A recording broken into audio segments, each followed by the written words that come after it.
स्वागत है GSRHS channel में। आज पढ़ेंगे हम संस्कृत की वर्ग पहेली। नीचे दी गई वर्ग पहेली से इकारांत पुल्लिंग शब्दों के रूप छांटकर उनकी विभक्ति और वचन लिखने हैं। आइए देखते हैं हम नीचे।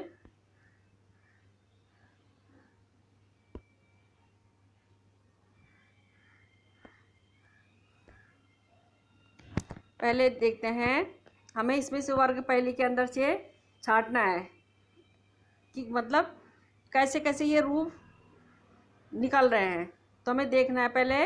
अब जैसे अब है कवैया।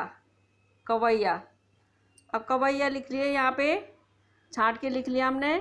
और ये है प्रथमा का बहुवचन।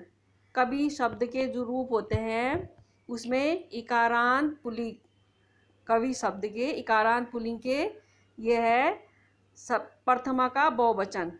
अब ये लिख दिया हमने कवैया छांट के। इसके अंदर यहाँ शब्द लिख लिया कवैया और विभक्ति लगा दी यहाँ प्रथमा और वचन है बहुवचन। अब हमें नेक्स्ट शब्द छांटना है इसमें से कौन सा सही बैठ रहा है। तो अब देखना हमने, नेक्स्ट है मुनीना।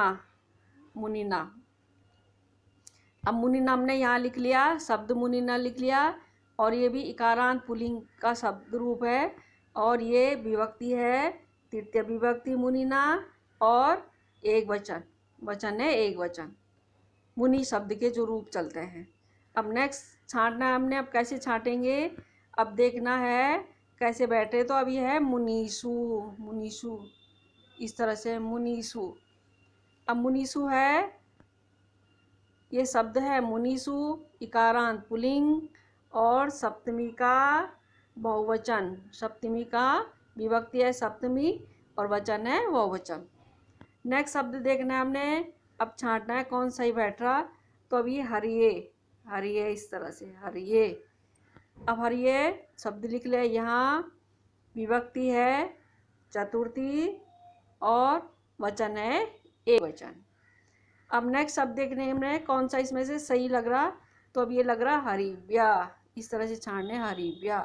अब हरिव्या शब्द लिख दिया यहाँ और विभक्ति है चतुर्थी विभक्ति और ये है वचन है बहुवचन। वही इकारांत पुल्लिंग के शब्द रूप निकल ले सारे। अब नेक्स्ट शब्द देखना है हम कौन सा सही बैठ रहा। तो बैठ रहा अतिथि नाम। अतिथि मतलब मेहमान। फिर यहाँ लिख दिया शब्द अतिथि नाम और यह है षष्ठी का बहुवचन। अतिथि नाम षष्ठी का बहुवचन। इस तरह से हमें वर्ग पहेली छांटनी होती है। Please like share subscribe comment अवश्य कीजिए।